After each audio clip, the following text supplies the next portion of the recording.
इयत्ता 7वी विषय नागरिकशास्त्र धडा 6 मार्गदर्शक तत्त्वे आणि मूलभूत कर्तव्ये.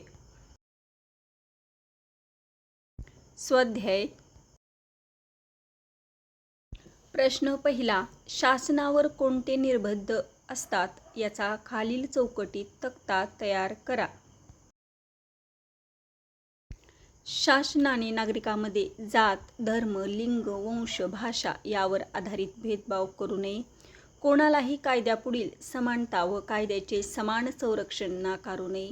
कोणत्याही व्यक्तीचे जीवित हिरावून घेऊ नये. शासनाने धार्मिक कर लादू नये. प्रश्न दुसरा. खालील विधाने वाचा व होय, नाही असे उत्तर लिहा. वर्तमानपत्रात दिलेल्या नोकरीच्या जाहिरातीत महिला, पुरुष या सर्वांसाठी जागा असतात. होय. एकाच कारखान्यात एकच काम करणाऱ्या स्त्री पुरुषाला वेगवेगळे वेतन मिळते. नाही. शासनाद्वारे आरोग्य सुधारण्यासाठी विविध उपाययोजना राबवल्या जातात. होय. राष्ट्राच्या दृष्टीने महत्त्वाच्या वास्तू, इमारती, स्मारके यांचे संरक्षण करावे. होय. प्रश्न तिसरा. का ते सांगा.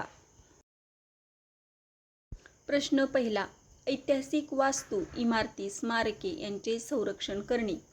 ऐतिहासिक वास्तू, इमारती, स्मारके हा देशाचा ऐतिहासिक वारसा आणि आपल्या संस्कृतीचे वैभव आहे. संविधानाने अशा वस्तूंचे जतन करावे असे मार्गदर्शक तत्त्वातही नमूद केलेले आहे. या तत्त्वाच्या आधारे वास्तू संरक्षण कायदाही संसदेने संमत केला आहे. म्हणून आपण ऐतिहासिक वास्तूंचे संरक्षण करावे ते आपले कर्तव्य आहे. प्रश्न दुसरा. वृद्धांसाठी पेन्शन योजना राबवली जाते. वृद्धांनी आपल्या उमेदीच्या काळात देशाच्या विकासात आपले योगदान दिलेले असते. म्हणून वृद्धापकाळात शासनाने त्यांचा सांभाळ केला पाहिजे. या भावनेनेच आपल्या संविधानातील मार्गदर्शक तत्त्वात वृद्धापकाळ, अपंगत्व, बेकारी यापासून नागरिकांचे संरक्षण करावे ही बाब नमूद केलेली आहे. वृद्धापकाळात उपजीविकेचे साधन नसल्याने त्यांच्यासाठी शासनाकडून पेन्शन योजना राबवली जाते. प्रश्न तिसरा. 6 ते 14 वयोगटातील बालकांना शिक्षणाची संधी उपलब्ध करून दिली आहे. 6 ते 14 वयोगटातील मुलामुलींनी शाळेत जाऊन शिक्षण घेतले पाहिजे. परंतु दारिद्र्यामुळे अनेक मुले शिक्षण घेऊ शकत नाही. पालक त्यांना कामावर पाठवतात, त्यामुळे निरक्षरता वाढते. या वयोगटातील बालकांचा शिक्षणाचा अधिकार कायद्याने मान्य करून पालकांचे ते मूलभूत कर्तव्यही ठरवले आहे.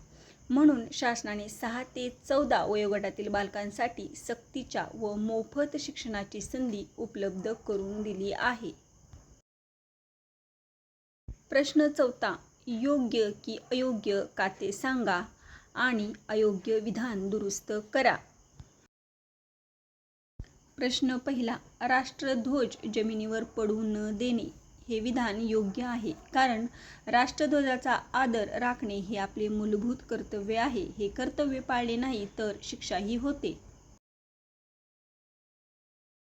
प्रश्न दुसरा. राष्ट्रगीत चालू असताना सावधान स्थितीत उभे राहणे हे विधान योग्य आहे, कारण राष्ट्रगीताचा आदर करावा हे आपले मूलभूत कर्तव्य आहे. राष्ट्रगीताचा अवमान केल्यास शिक्षा होते.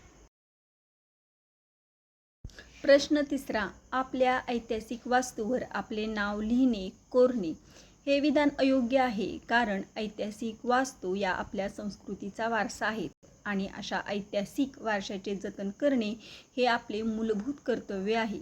या वास्तूची नासधूस वा झीज होऊ न देण्यासाठी व त्यांचे सौंदर्य जपण्यासाठी आपण अशा वास्तूवर आपले नाव लिहू वा कोरू नये. असे कोरल्यास शिक्षाही होते.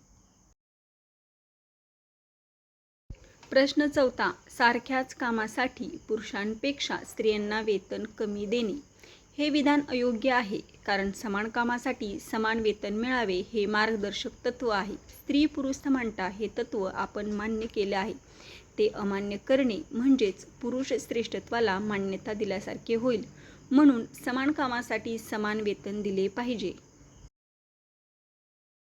प्रश्न 5वा. सार्वजनिक ठिकाणे स्वच्छ ठेवणे हे विधान योग्य आहे, कारण पर्यावरणाचे जतन व रक्षण करणे हे आपले मूलभूत कर्तव्य आहे. सार्वजनिक आरोग्य सुधारण्यासाठी प्रयत्न करणे या तत्त्वाचा मार्गदर्शक तत्त्वात समावेश आहेच.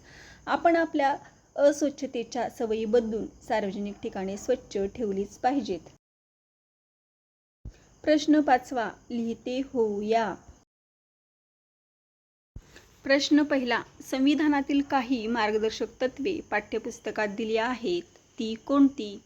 संविधानात नमूद केलेल्या मार्गदर्शक तत्त्वापैकी काही प्रमुख तत्त्वे पुढीलप्रमाणे आहेत. शासनाने स्त्री व पुरुष असा भेद न करता सर्वांना उपजीविकेचे साधन उपलब्ध करून द्यावे.